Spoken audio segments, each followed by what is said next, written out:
I personally have a lot of good deer on camera so far. And telling stories, and that's what it's about. It's about telling stories. Putting out these rub/scrape posts that Owen Riegler uses all the time. And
So first thing we'll have to do is seed, so we'll need to get the sprayer out and go fill it up.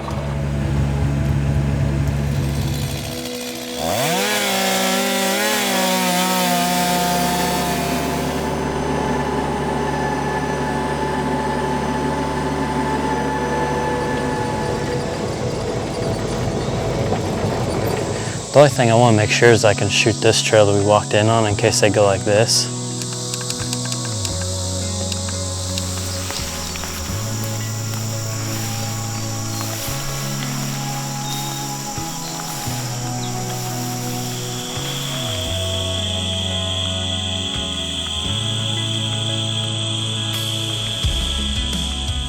Hey guys, it's late August here, and I just want to kind of give an update on how the summer's been going and some of the things that I've been doing.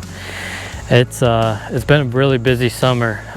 For those of you that followed last year, know that I moved away from home and lost all the permission on the properties I used to help manage and all that. But this summer I actually moved back home, and it's been a great move, first of all, but now I'm working on trying to get permission, trying to earn my way back on some of those properties I used to have. And it's going pretty good so far. I can honestly say that I've worked harder this summer in terms of food plots and tree stands and all that stuff than I have any other year. And it's been awesome. It's been a lot of fun.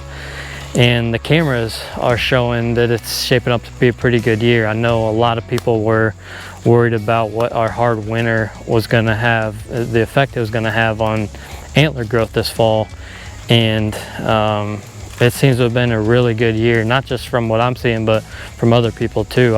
I personally have a lot of good deer on camera so far on various farms, and some deer that I know, some are new bucks, but it just seems to have been a really good year for antler growth around here anyway. So obviously that gets me fired up to what type of deer I could be chasing this fall. So now for me, it's all about narrowing down that hit list, and of course narrowing down the properties I'm going to spend the most time on. But that starts with creating mock scrapes and transitioning my cameras to those mock scrapes. You know, that's my favorite way to inventory for the fall and to start the patterning process. I like using mock scrapes just because I feel like that correlates to the most natural movement, and that's the pattern I'm trying to hunt. So that's going to be my process over the next probably 2 weeks or so, and I'll keep you guys updated on that on our blogs. Right now I'm actually on my dad's property. I'm in this little creek bed plot that, if you guys follow my blogs, I did this a few weeks ago, and it's actually looking really good. I'm happy with the progress so far. I came down fertilizing, and we've got some good rains, so this should be a pretty cool spot. I just hope there's a target deer down here, because if so, he's gonna be in trouble. This is just such a cool spot. I just need to pick out the perfect tree, and I think it's back here on this L. But anyway, hopefully I'll get to spend some time on this farm as well. Why is it that every time you find the perfect tree, it's the one tree that's covered in poison ivy? Look at that thing. That's the tree we need to be in, though. We'll get that thing cleaned up, make a nice mock scrape on this branch 15 yards away. Be a cool spot.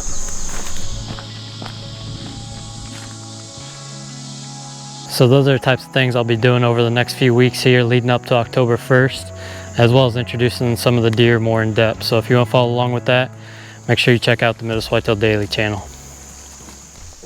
Hi, I'm Josh Honeycutt. I'm new to the Midwest Whitetail team this year, but I am the associate editor and deer hunting editor for Realtree.com, and I am just beyond blessed to be a part of the Midwest Whitetail team starting this season. I'm looking forward to it. It's going to be a really fun time, and I just really enjoy sharing what hunting means to me and telling stories, and that's what it's about. It's about telling stories, and that's what Midwest Whitetail is all about. You know, hunting is about a lot of things.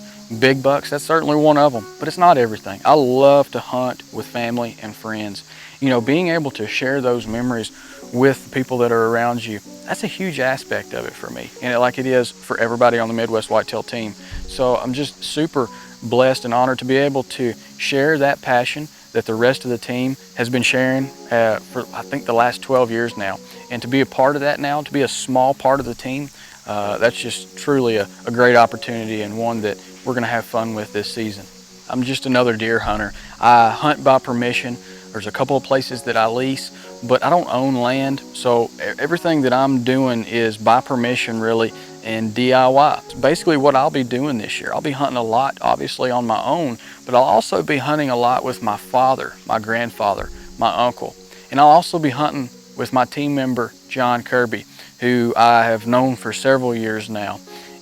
Everything I do is by permission.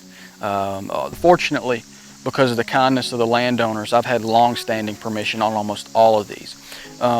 There are certain properties that I hunt the most. That's the Central Farm, the South Farm, and the North Farm. I have 3 big target bucks on the Central Farm that I'm hoping that myself and my family can get on. It's Tanker, Bog, and Shorts. Those are the 3 bigs, and they're certainly the biggest bucks I have on my hit list this year. And then we've also got a deer on the South Farm that I call Splinter, and he is an ancient deer. I've had this deer on camera all the way back to 2015, and then he disappeared for 2016, 2017, and 2018, and he's back this year. I'm almost dead certain it's the same deer, which would put him at about 7.5 years old, because I think he was 2.5 in 2015. You know, I killed a buck of a lifetime last fall, a truly humongous velvet 8-pointer. Well, we're back after the big 8. Last time we saw him, he came in, but he skirted us until after shooting light ended. So we've cut the distance, done a hanging hunt specifically for this hunt, for this deer.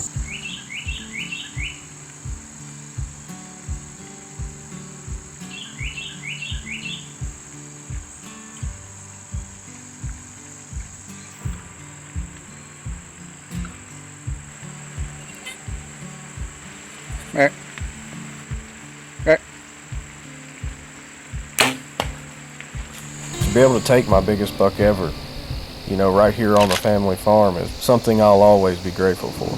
I think it is the 2nd largest true velvet 8 ever killed in Kentucky, and the 3rd largest ever killed in the country. I don't have official documentation of that, but as best I can tell, that's the truth. Now, I will say this, I could care less about that aspect of it, but it is cool nonetheless. But I killed that deer on the South Farm, and that South Farm is where I killed my 2018, 2017, 2016, and 2015 bucks. But I think I'm gonna subtly transition over to the Central Farm, which I really haven't hunted much the last few years.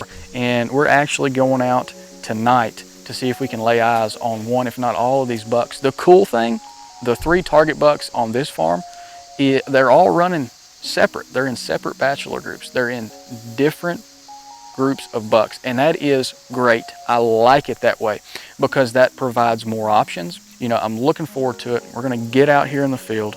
We're gonna start glassing these big bean fields. Hopefully one of these big jokers will step out in front of the camera this afternoon and we can show them to you again.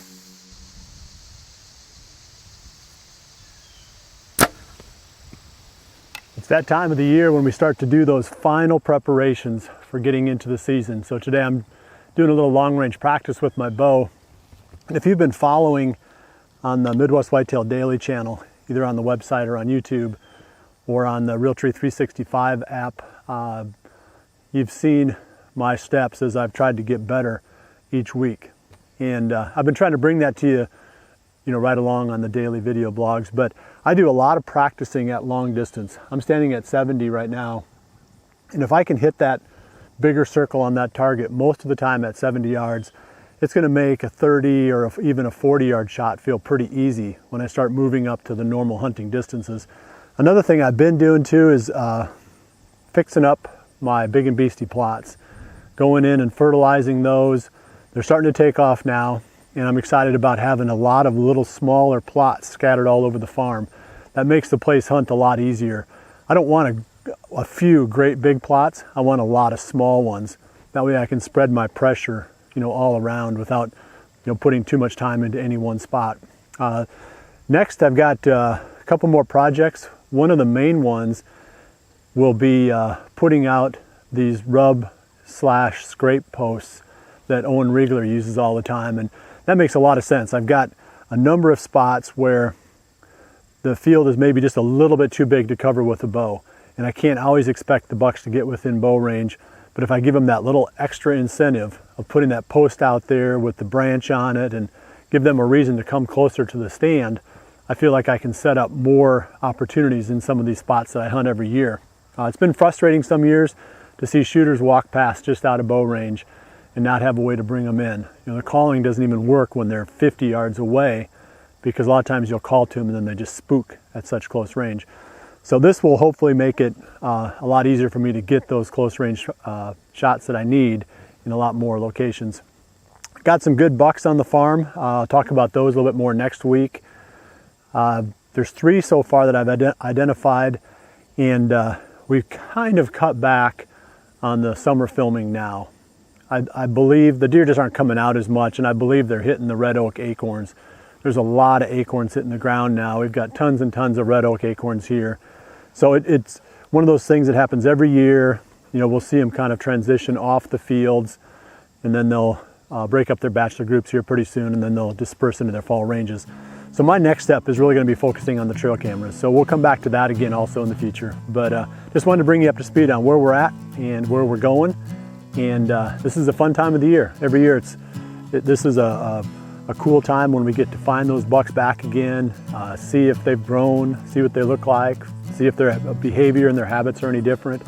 It's an exciting time. But I appreciate you joining me this week. We'll see you right back here again next week for the next episode of Midwest Whitetail. And remember to always dream big.